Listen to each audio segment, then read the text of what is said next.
ಮತ್ತೊಂದು ಕಡೆ ಡಿ.ಕೆ. ಶಿವಕುಮಾರ್ ಸರ್ಕಾರದ ವಿರುದ್ಧವಾಗಿ ಬಿಜೆಪಿ ನಾಗಾಸ್ತ್ರವನ್ನ ಪ್ರಯೋಗಿಸ್ತಾ ಇದೆ. ನಾಗಾಸ್ತ್ರ ಅಂತ ಯಾಕೆ ಹೇಳ್ತಾ ಇದ್ದೀವಿ ಅಂತಂದ್ರೆ ಬಿ ನಾಗೇಂದ್ರಗೆ ಸಚಿವ ಸ್ಥಾನ ನೀಡಿದ್ದಕ್ಕೆ ಸದನದ ಒಳಗೂ ಹೊರಗೂ ಹೋರಾಟ ನಡೆಸ್ತಾ ಇದೆ. ಅದರಲ್ಲೂ ಸೋಮವಾರ ನಾಗೇಂದ್ರ ವಿರುದ್ಧ ಕಮಲ ಕಲಿಗಳು ಸಮರವನ್ನೇ ಸಾರಲಿದ್ದಾರಂತೆ. ಸದನದಲ್ಲಿ ಚರ್ಚೆ ಮಾಡಲಿ ಅಂತ ಮತ್ತೊಂದು ಕಡೆ ಕೈಪಾಳಯ್ಯ ಚಾಲೆಂಜ್ ಮಾಡ್ತಾ ಇದೆ.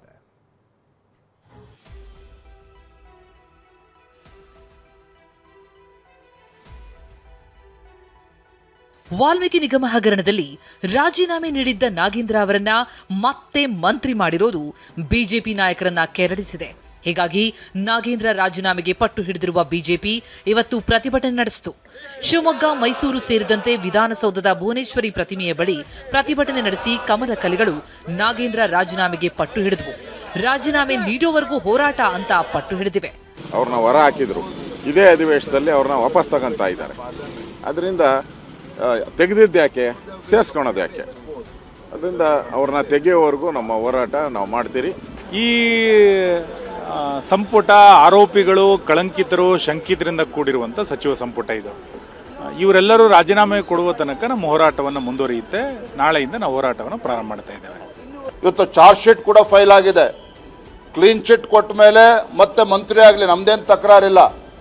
ಅಲ್ಲಿವರೆಗೂ ಒಬ್ಬರಿಲ್ಲ ಅಂದ್ರೆ ಇಬ್ಬರನ್ನ ಸಮುದಾಯದಿಂದ ಮಂತ್ರಿ ಮಾಡಲಿ ಮನೆ ಮುಖ್ಯಮಂತ್ರಿಗಳು, ಅದಕ್ಕೂ ನಮ್ದೇನು ತಕರಾರಿಲ್ಲ.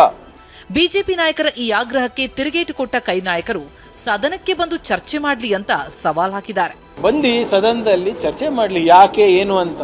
ಸುಮ್ಮನೆ ಬಂದು ಮೈಕ್ ಮುಂದೆ ಮಾತಾಡೋದು ಏನು ಪ್ರಯೋಜನ? Let them come and discuss. ಈಗ IT, ED, CBI ಎಲ್ಲ ಅವ್ರದ್ದೇ ಇದೆ ಅಲ್ಲ, ತೋರಿಸ್ಬಿಡ್ಲಿ ಒಂದು ಕಾಗದ, ಹೌದಪ್ಪ ಈಸ್ ಗಿಲ್ಟಿ ಅಂತ. ಯಾರೇ ಮಿನಿಸ್ಟರ್ ಆಗಿರಲಿ ಸೈನಿಂಗ್ ಪವರ್ ಇರೋದಲ್ಲ ಚೆಕ್ಕಿಗೆ. ಅವ್ರು ಹೇಳ್ತಕ್ಕಂಥ ವಾದ ಬೇರೆ ಏನಿದೆ, ಫೋನ್ ಮಾಡಿ ಹೇಳಿದ್ದಾರೆ. ಫೋನ್ ಮಾಡಿ ಹೇಳಿದ ತಕ್ಷಣ ಯಾರು ಆ ರೀತಿ ಟ್ರಾನ್ಸ್ಫರ್ ಮಾಡತಕ್ಕಂಥ ನನ್ನ ಅಭಿಪ್ರಾಯ. Not making justification. ಇನ್ನು ಮಹಿಳೆಯರಿಗೂ ಸಂಪುಟದಲ್ಲಿ ಸ್ಥಾನ ನೀಡಿಲ್ಲ ಅಂತ ಬಿಜೆಪಿ ಪ್ರತಿಭಟನೆ ನಡೆಸಿದೆ. ನಿಮ್ಮಿಂದ ಮಹಿಳಾ ಸಬಲೀಕರಣ ಕಲಿಬೇಕಿಲ್ಲ ಅಂತ ಪ್ರಿಯಾಂಕ್ ಮತ್ತು ಸಂತೋಷ್ ಲಾಡ್ ತಿರುಗೇಟು ಕೊಟ್ಟಿದ್ದಾರೆ. ಮಹಿಳೆಯರಿಗೆ ಸಂಪುಟದಲ್ಲಿ ಸ್ಥಾನ ನೀಡದೇ ಇರೋದು ಮತ್ತು ನಾಗೇಂದ್ರ ರಾಜೀನಾಮೆ ಸೋಮವಾರವೂ ಸದನದಲ್ಲಿ ಸದ್ದು ಮಾಡೋದಂತೂ ಖಚಿತ. Bureau report, TV9.